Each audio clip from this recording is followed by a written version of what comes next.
प्यारे बच्चों, आप सभी को मेरा प्यार भरा नमस्कार। आइए आज हम कोरल हिंदी व्याकरण भाग 6 का पठन पाठन करते हैं। आइए बच्चों, आज हम पाठ नंबर 26 यानी कहानी लेखन का पठन पाठन करते हैं। बच्चों, आपको पता है जब आप छोटे थे तो आपको क्या सबसे अच्छा लगता था? नानी और दादी माँ के मुँह से कहानियाँ सुनना। कहानी सुनते थे और हमें नींद आ जाती थी। रात को हम सोने से पहले क्या कहते थे दादी को कि दादी जी एक अच्छी सी कहानी सुना दो।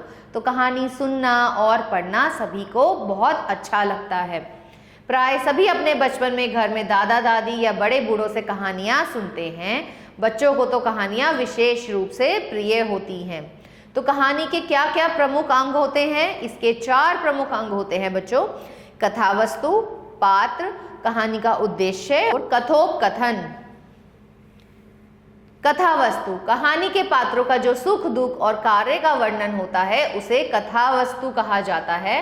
यह काल्पनिक भी होते हैं और वास्तविक भी। ये कहानी की रूपरेखा होते हैं।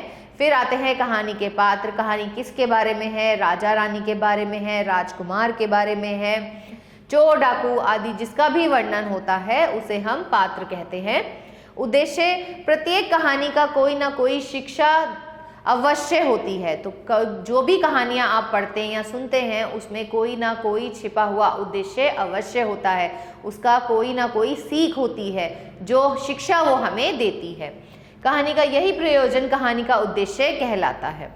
कथोपकथन, पात्र जो आपस में बातचीत करते हैं उसे कहानी का संवाद या कथोपकथन कहते हैं। कहानी लेखन के अभ्यास की 4 प्रमुख विधियां हैं। तो वो क्या क्या हैं? दिए गए संकेत एवं शीर्षक के आधार पर कहानी लिखना। तो कहानी लिखने के लिए बच्चों हो सकता है आपको संकेत दिए जाएं तो उन्हीं संकेतों को जोड़ जोड़ कर आप कहानी बनाते हैं।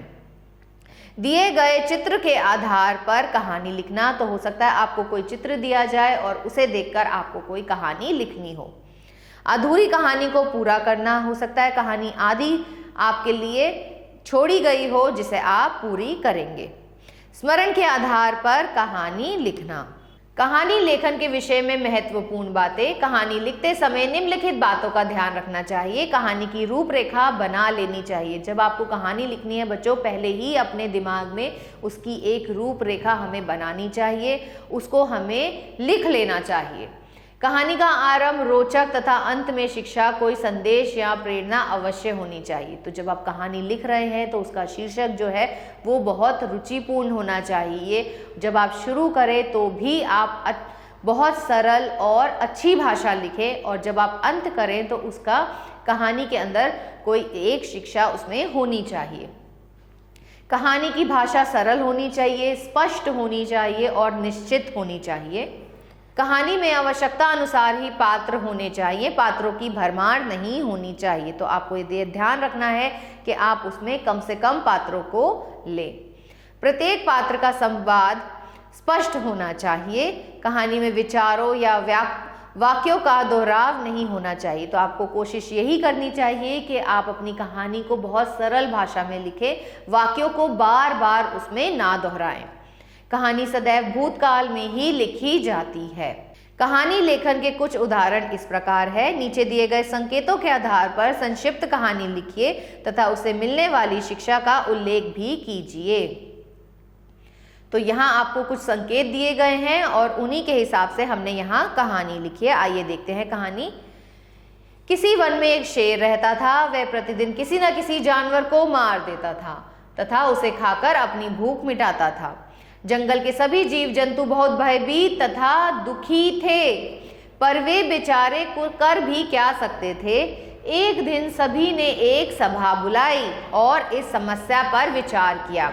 एक बूढ़े बैल ने एक उपाय सुझाया कि यदि हम में से एक जानवर बारी बारी से प्रत्येक दिन सिंह के पास जाए तो औरों के जीवन की रक्षा हो सकती है। जानवरों के यह प्रस्ताव मान लिया। वे सभी सिंह के पास गए और प्रार्थना की, हे जंगल के राजा, हमने निश्चय किया है कि आपके भोजन के लिए प्रतिदिन एक जानवर अपने आप आपके पास आ जाया करेगा, अतः आप दिन में किसी जीव की हत्या ना करें। तो इन्होंने यहाँ पे कहानी को हमने बहुत ही सरल भाषा में लिखा है। शेर ने सोचा चलो ठीक है, दौड़ना भागना नहीं पड़ेगा और घर बैठे भूख मिट जाया करेगी। और इस तरह शेर के पास प्रतिदिन एक जानवर आने लगा। एक दिन एक खरगोश की बारी आई। खरगोश बहुत बुद्धिमान था। वह अपने बचने और शेर की मृत्यु का कोई उपाय सोचने लगा। अचानक उसके दिमाग में एक तरकीब आ गई।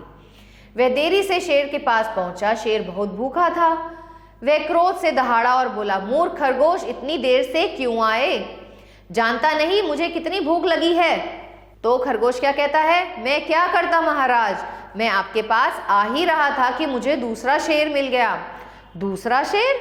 यह दूसरा शेर कहाँ से आ गया? शेर ने पूछा।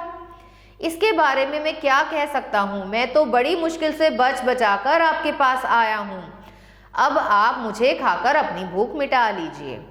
तुझे खाने से पहले मैं उस शेर का काम तमाम करूँगा, नहीं तो वह इस प्रकार प्रतिदिन मेरे पास आने वाले जानवरों को रोकेगा। शेर ने कहा, मुझे उस शेर के पास ले चलो।